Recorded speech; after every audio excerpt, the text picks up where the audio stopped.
you can just decide, this is what I want out of my firm. I want equity. I want systems. I want to be home for dinner. Guess what? You're the boss. You actually do get to decide. So make the decision, lay out exactly what you want it to look like, and then figure out from there what you need to put in place. There's so many ways and none of them are wrong. And chances are that they are available to you and you could really turn this thing around in a matter of months. Welcome to Deduct This, powered by ProConnect Tax. This is where tax professionals come together to share ideas, experiences, and fresh perspectives to help you grow your practice and your future. We're glad you're here. Let's get started. Welcome back to Deduct This with Carrie and Lexi. I'm Carrie. And I'm Lexi. Today we are talking about one of our favorite topics, tax and accounting entrepreneurship, but not the kind you plan for, the kind that kind of just happens when life forces you to pivot. I am so excited. Today we have Joey Albertson. She's the founder and CEO of Bookflow and the Profitability Project. She's a profitability coach, a podcast host, just like us, a small business advocate who turned a pandemic pivot into a thriving firm. Joey, welcome to the show. We're so excited to have you. Thank you guys. I'm so excited to be here. It's going to be really great. So excited, Joey. Okay, so your story starts with the phrase accidental entrepreneurship. Walk us through what that means and what that looked like for you. Yeah, I think that, part of my story is not uncommon. So when COVID hit, I was working a corporate job. I'm a fourth generation entrepreneur. I have seen the roller coaster of entrepreneurship firsthand. And growing up, I was like, don't sign me up for that. I am an accountant. I like stability. I like predictability. And so I had a corporate job. I was working as a CFO and I loved it. I loved what I was doing. And then obviously when COVID hit, it seemed like opportunities kept coming up where people, particularly small business owners, just needed help and they didn't know where to turn, and they were just a little bit lost. And so they kept coming to me, for better or for worse. And all of a sudden, I just realized that there was a need out there that small business owners really weren't being served the way they needed to. And that this section of, the market, I guess, was only about to explode. And so I quit my corporate job and I brought my co-founder, Mackenzie Christensen, with me. And I said, let's just go build this and see what happens. And so that was the accidental part is, like I said, I've seen entrepreneurship firsthand for many generations. And as someone who really likes stability, I just really did not want to go down that route. And now the surprising part, I guess, is that I'm here and I love it and I would never, ever go back. That's amazing. I love it. It's like when things happen, like instead not to you, but for you, right? You never know. I'm a big believer of like one door closes, one door opens. I'm a massive believer. I've seen it time and time again through my life. I've seen it through other people's life. And I think that's a great example. And I know, talking to you and talking to other people, like a lot of people don't like you said, you didn't plan to start your own firm. Right. And the circumstance kind of pushed you into this. What is the biggest surprise that you've had so far about becoming an entrepreneur? That I like it. I think. I guess like entrepreneurship is so surprising every minute of every day, it feels like. So it's hard to narrow it down. But again, I think that the biggest surprise is that this is something that I feel very called to do. I feel like now that I'm in it, I'm like, oh, I totally have the skill set for this. I really enjoy it. I guess on top of that, probably second biggest surprise is that just because the demand is there does not make it easy, right? Like when I quit my job, I'm thinking, if this many people are coming and asking me for help today, then this is going to be a no-brainer and I'll be a millionaire tomorrow. And that is not how it went, you guys. Isn't that wild? And so I think the second part was that in order to be successful as an entrepreneur, but particularly in the space that we're in today with AI, automation, all of that happening, being a really great tax accountant gets you a long way, but having processes in place to continue to do that and repeat it over and over and over again is the only thing that will get you the rest of the way. And that shocked me, right? I thought, well, I'm talented, I'm smart, people need me, so I'm going to be successful. And that's really not. That will get you so far, right? Yeah. So That's fair. It's so true. And Joey, we've spoken with you before and we've heard a lot about your journey and you're young. Like it's so amazing. Like you started young and a lot of people turn away from this profession because it's like the hours and to your point, it's just like servicing like so many tax and accounting, or small businesses, servicing so many small businesses in the tax and accounting profession. And you've said something really powerful that has been important to you, not only to be the best accountant for these businesses, but that the dinner table test. I want to talk about that a little bit because you've said that if you can't make it home for dinner, then your business model is broken. And that is powerful in this industry because that is not the norm, right? Like, so talk a little bit about that and why you made sure that that was super important for you and your firm. yeah, so when I quit my job, I was 26 and I had a 4-year-old, a 2-year-old, and a brand new baby. And yeah, I don't know, you guys, I'm insane. Like something's wrong. That's Like, I don't know. that's some risk and some faith. That's amazing. Yes, Yeah, it's crazy is what it is. But Mackenzie, who I told you I brought with me, she had a 2-year-old and was pregnant with her second as well. Oh my gosh. And so we kind of looked at each other, and I mean, we like starting a business, you go in and you're really naive and you're like, well, we're the boss now, so we get to do what we want. And so that's somewhat true. Now you kind of sign up for a 24/7 gig, but we looked at each other and we were like, one thing we have to commit to right now, and one mission that we have, is that we will always be home for dinner with our kids. Mostly because we don't have a choice at this stage of life. Our kids aren't waiting for us to like finish it up. And two, we really, really wanted to hire more women in finance. We're just a little bit underrepresented, and we know they're out there. And if we can create a lifestyle that works around having families, I bet more of them would come back, right? I bet more of them would come into the industry. They wouldn't be so burned out anymore. And they could use those skills to help this huge market, again, that needs our help.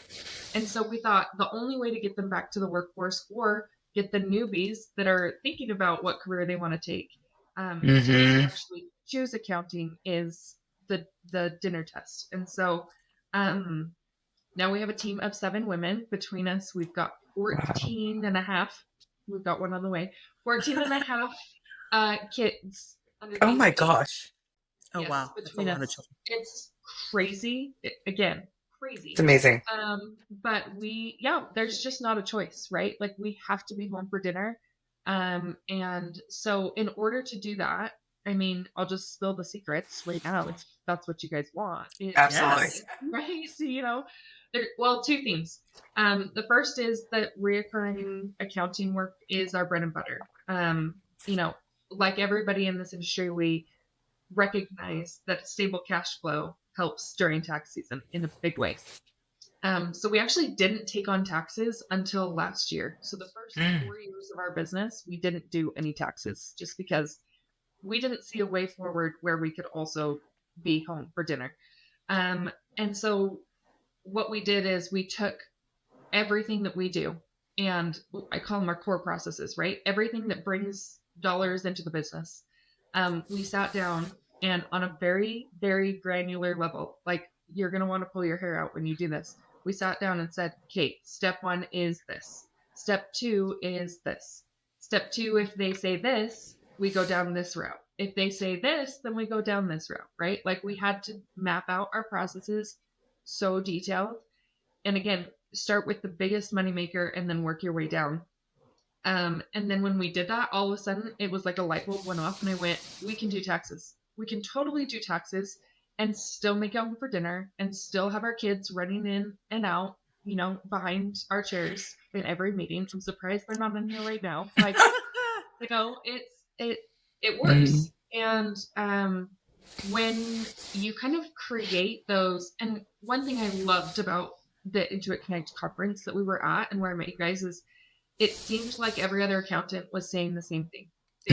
You can get really I guess, strict. I hate that word, but like strict with your processes Hmm. and kind of be in that driver's seat. And when you do that, you do get to be in the driver's seat with making it home for dinner, right? Your clients don't dictate whether or not you make it home for dinner. And, for us, it's making it home for dinner. When I was speaking, I talk a lot about the 4 things that make people love their jobs. And this is dictated by Harvard, they, not me, but it's like mastery, autonomy, basically like passion or something that they care Hmm.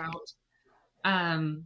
And like these things, my point being, it doesn't matter if it's making it home for dinner or if you choose to use your extra time to, um, sharpen your skills, learn more about accounting if that's what you love, or pick up other hobbies, or, Get a treat walk in. Yeah. customers. Yep. The relationship that you've been dying to have with your customers that you don't have time for anymore.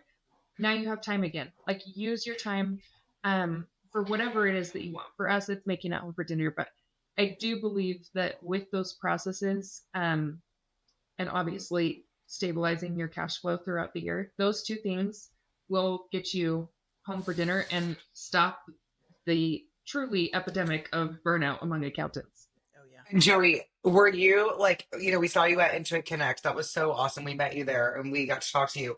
Does it not just make you so excited about what's coming down the pipeline for tech to help you with all of that? Like, it's pretty unbelievable, like the time right now with all of that lining up. I, I started this on accident. I loved my day job, and uh, some days look back and I'm like, I was crazy to walk away. But days like, and really times like today, and when I went to Intuit Connect, I was like, I am the luckiest person alive that I like accidentally landed in the best industry in the world at the best time ever. Like we have so much automation, we have so much opportunity, and small business is about to double in size. Like we're already in such high demand, and now Yeah. they need more of us. The Absolutely. demand's not leaving. I like it doesn't get better than that. If I were to bet on any industry, I'm like, how do I tell my granddaughters to go into accounting? This Yeah. is the best ever. We have Yeah. had the best time. It's so exciting. It's a revival for the young too, because it hasn't been, appealing to the young. And I feel like Carrie and I were just talking about that, like how many people that we saw that were like so energized like you that were younger, like excited about coming into the industry.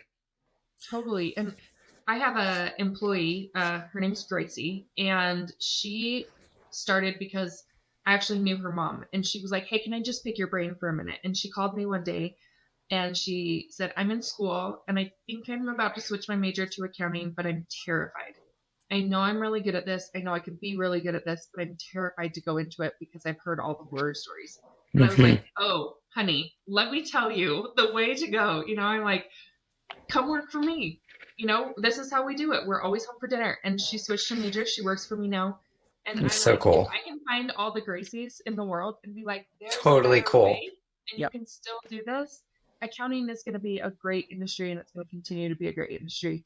We just need to kind of tell that story more often Yep. and stop Hmm. telling all the horror stories. Yep. Well, Love and I it. think, it's interesting because we've been doing this podcast now for a couple of months, and this is now pervasive thread, which is super Oh interesting yeah. because people figuring out what are they prioritizing. Everyone has a different thing. Like you mentioned, is it a walk? Is it yoga? Is it time with your children? Is it sports? Is it whatever it is? And Yeah. being able to practice what you preach and finding what is truly important to you, you can manipulate your schedule to be able to do what it is that you want. And I think it's imperative for the younger generation and people within your own firm to see that you're not only just talking the talk, you're walking the walk. So if you Yeah. say, hey, being home for dinner is important to us as a culture for a company, and you truly log off to go have dinner with your children each day, you are teaching them that I'm not just saying it. It's not just lip Hmm. service. It's truly important to us. And I feel like we've had other people that are like, I want the 4-day work week. I have other people that are Hmm. like, we always take spring break trip, which is in the Hmm. middle of tax season. And they're like, and I won't cancel it. There no ifs, ands, or buts about it. And I'm not going to work 120 hours a week and burn out and show my kids that it's about, doing the old school hours and hours and hours and hours to like barely make ends meet. That's not the way to do it. And I think if you follow what you love, right. Yeah. And you place what is important to you and your firm this will come, right? But I think obviously having processes and technology and things like that Yeah. to enable that, even better, right? Yeah. It's amazing. The- It's amazing. Well, yeah, exactly, Carrie. And just like you said, it's the technologies here. I mean, this is such a pivotal time for the industry. Like, Absolutely. it's unbelievable. So cool. Yeah, I love it. I love it. Now, I know obviously you work with small businesses, firms, and things like that, and you're helping obviously others to build profitable, scalable practices beyond what we just talked about, right? Of kind of having something that like goals and things like that around family time and things like that. But you have something called the Profitability Project. Tell us more about that. Yeah, so the Profitability Project is my firm, really. That's where we help the small businesses, and the idea behind it is that we're on a mission to help small businesses make money, whether they're earning $1 in revenue or $100 million in revenue. So that is the Profitability Project. Bookflow, which is kind of the other side of the coin, is a little bit newer, and that is where we actually have taken kind of our playbook of processes and are hoping to really help other accountants, to still own their firm, still run it, just like, make as much as they're making now or hopefully more, and get home for dinner, right? Yeah. So what we're doing is we spend all this time and energy putting our processes together. And when I tell you, so much time and so much energy, and it, again, wanted to make us pull our hair out, but we knew it was critical. We thought, why would we make anybody else repeat this when there is such a high demand for our industry? And again, I want people to love accounting again. Like if I do nothing else in my life, I want people to love accounting again. So I don't want to be the only accounting firm. The demand is far too great. And that, I will tell you right now, if I was the only accounting firm, I will not be making a home for dinner because there's too much, True. And so we need to build up more accountants, more firms where they love accounting again, and they're making good money, and they're helping people the way that they actually want to help people. I think one of the crises that we're facing right now in accounting is that the world of accounting was not set up for small businesses, right? It's set up for the individual who wants to file taxes and then never talk to you ever again. And that's great. We love those people too. But small businesses are begging us for more than that. We need more support than that. And I can't do it by myself, right? I need the Gracies of the world. I need the McKinseys of the world. And they're great support. But even us 7 are not going to be able to handle the workload that's heading for us in the next 5 years. And so we kind of sat down and we're like, why would we not show other people that there's a better way?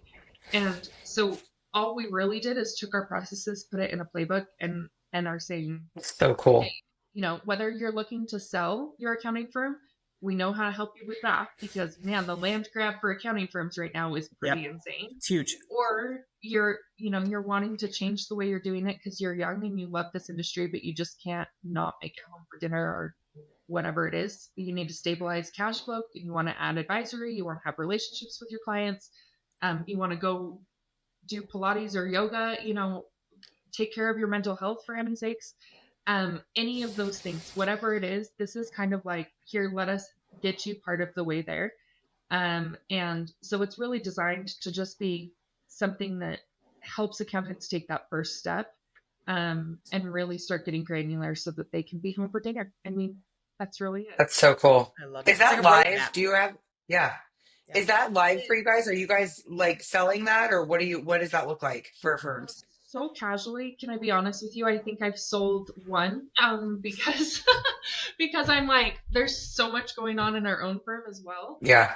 So it's there. You'll see it on my LinkedIn. Have I actually gone in and, I've done this for one firm so far. It really is,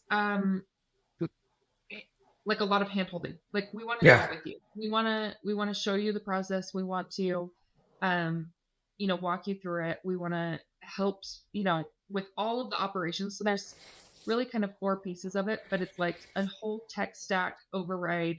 It's all a process override. It's stabilizing cash flow, making sure you're adding to your menu of services, that it's not just taxes. And so, in short, it's live. In long, you will have to call me and we'll have to set it up. And if we're best friends, I would love to help you, we can make that work. But yeah, I mean, it was just born out of mission, and Yeah. I don't need it to make money if I'm being so Yeah. transparent with you guys. Yeah. Like, No, I'm just Yeah, happy yeah. absolutely. sitting here. And so I want to help people. I really do. And It's it's always awesome. there. So if you're listening, you're like, I need that, please give me a call, reach out on LinkedIn. Because it's there. I'm just not That's a doing it. We're seeing, it's interesting that you say that. So we are seeing more and more, franchise is the best way I could sort of describe it, of larger firms doing exactly what you're talking about. They've created processes, explained what the tech stack is, et cetera. They've sort of created a playbook or a blueprint of what success looks like.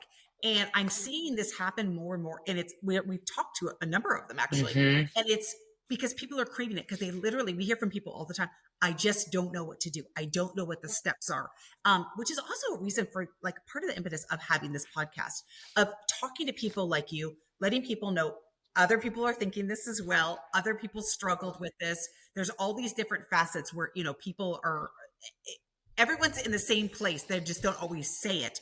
And you have to lean on each other or hear other people's stories to understand that you too can get through this, but there are ways that you could reach out to people and network. And it is amazing. I've never had somebody say that they won't speak to me. I've reached out to people my entire career to be like, I'd love to just ask you some questions. Not once have I ever had someone be like, I will not answer your questions, because people innately want to help people, right? And you want to share your stories, and it feels good and it feels empowering. So I love that you have this, but I am seeing it more and more that there is almost this like franchise type of thing that can play in this land. Here's the thing, right? Because I know exactly who you're talking about, and these people are fantastic. What I think you need to decide as a business owner is, am I in it for the equity? Am I in it because I love accounting and it just made sense for me to start my own thing because I can't work 120 hours for a big four? Whatever it is. And there are solutions for you regardless of what that choice is. Correct. And there are people that will come in and buy your firm and then give you the systems, right? That is a thing today. You can go run your own accounting firm right now. Yeah, you're exactly right. It's all about mindset and getting ready. And like they have to be ready for the change, because with change comes there's pain to change, but it'll be worth it. There's risk. So, you know, if you have advice for someone that's sitting here like we are going, yes, yes, and they're just resonating with everything you're saying, what's the first step that someone can take to start down the path that you went for that kind of freedom and, like, to run smarter and not harder? Yeah. I think, like you mentioned, Lexi, you have to decide. That really is the first step, because it is a huge uphill battle to change the way your firm is running, especially if you already have a really successful firm in place. Because you are now retraining staff, you're retraining clientele, you're retraining your own brain that, hey, I am clocking out at 5 o'clock, end of discussion, I'm doing it. You might have to change your workload completely. Like, if you have 800 tax clients and they're keeping you at the office 120 hours, you might need to change your services and the number of clients you're servicing, any of those things. And that is a lot of decisions to make when your brain is fried from doing taxes, right? That's just like a huge uphill battle. So by no means am I sitting here and preaching that this is the easiest thing ever, right? I didn't just walk in the door one day and go, I accidentally want to be an entrepreneur, and I waved a magic wand and now I'm home for dinner every night and making $1 million. That's not reality, right? It's been 5 years. I feel in so many ways that we're just getting started, right? It's like every day I wake up and I'm like, okay, this is the year. Like, we're actually going to do what we set out to do or whatever. But once we decided to do it, it was possible. So if you can just, decide, this is what I want out of my firm. I want equity. I want systems. I want to be home for dinner. I want to work 40 hours, whatever it is. Guess what? You're the boss. You actually do get to decide. You're the firm owner. So make the decision, lay out exactly what you want it to look like, and then figure out from there what you need to put in place. Do you need an operations manager? Do you just need a consultant? Do you need a playbook? Do you need someone to come by your firm, give you systems, and so you can clock in and out? There's so many ways, and none of them are wrong. They're all as long as you're getting what you want out of this job, it doesn't matter. But the solutions exist, and they are out there. And chances are that they are available to you, and you could really turn this thing around in a matter of months. Genuinely, it'll be hard, but it will be, quick and easy. Yeah. And choose your hard. I mean, keep doing 120-hour tax seasons if you want. That's Yeah. Choose your hard. Choose your hard. I feel like Yeah. that's a quote I'm going to use. Choose your hard. I think that's awesome. Mhm. And it's true, right? It's true. Like, I love that. I love that. So another thing that you do as well, beyond all this other stuff that we've already talked about, is you also do firm exits or plan exits, and working with people and figuring out. And, there is a big change in the industry. People are buying up firms. We talked about that. People are also retiring out and they're like, I need to have a plan. I don't just want this to go away. So what do you think what would be your advice for firms who are thinking about that they might want to scale back or sell or things like that? What do you tell them? Particularly like if they're in the decision making, like, should I sell, should I scale back, like, what should I do next? Gosh, probably the same thing I just said, right? Decide what you want out of this. Do you want to retire? Are you ready? I met with a firm a month ago or so, and they were like, hey, we're selling, we're on the market, we're ready to retire, we've done our time. Well, after a 30-minute conversation with them, come to find out they are absolutely not ready to retire. They do not know what they will do when they don't have 120-hour work weeks. Yep. And turns out they love doing accounting, and it makes them good money. They're like, and so what's interesting is I would say research your options. I mean, there are so many options available now.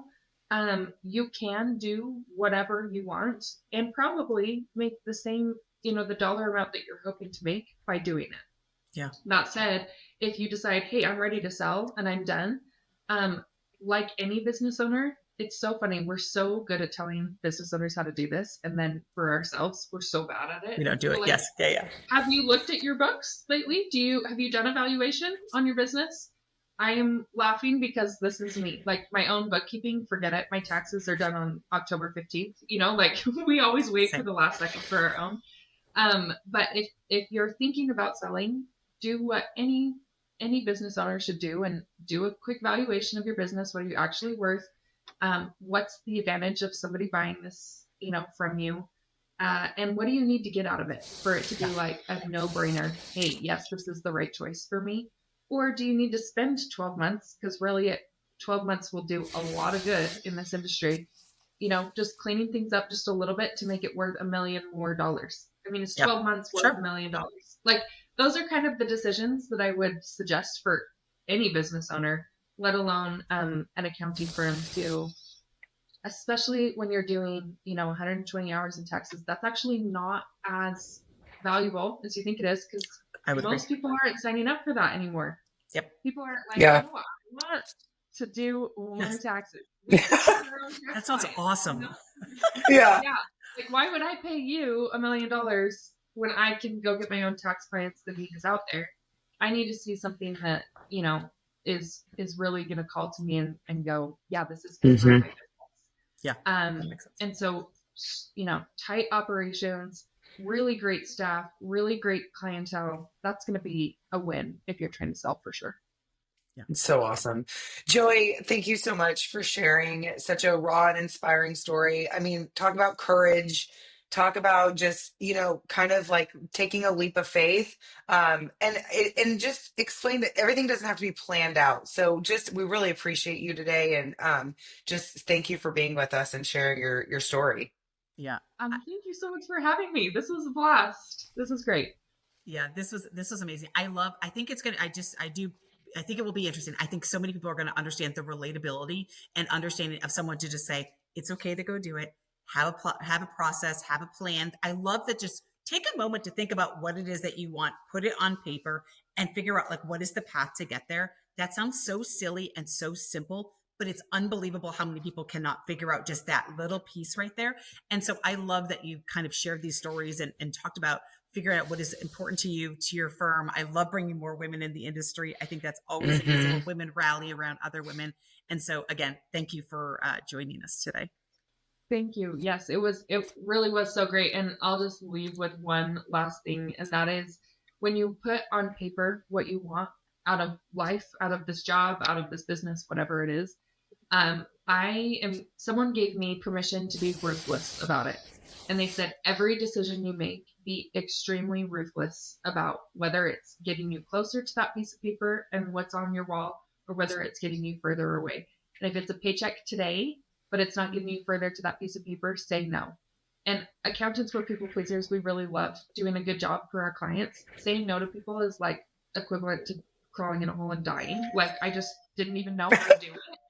And when someone finally gave me permission to be ruthless, and that word sticks in my head, you have to be ruthless, because the demand is there. People will always need their taxes done. There will always be an opportunity for a quick paycheck. Say no. You have to get what you want out of this and think long term. When I started doing that, it really changed my life, changed my business. So, Oh my gosh, that's so, I love it. I love it. It's such great advice. Okay, thanks again, Joey. For more from Joey, check out the Profitability Podcast and learn more about Bookflow and the Profitability Project. Until next time. Thanks for being part of Deduct This, powered by ProConnect Tax. If today's conversation gave you something new to think about, visit accountants.intuit.com for more insights and resources made for professionals like you. We'll be right here, helping you turn expertise into opportunity.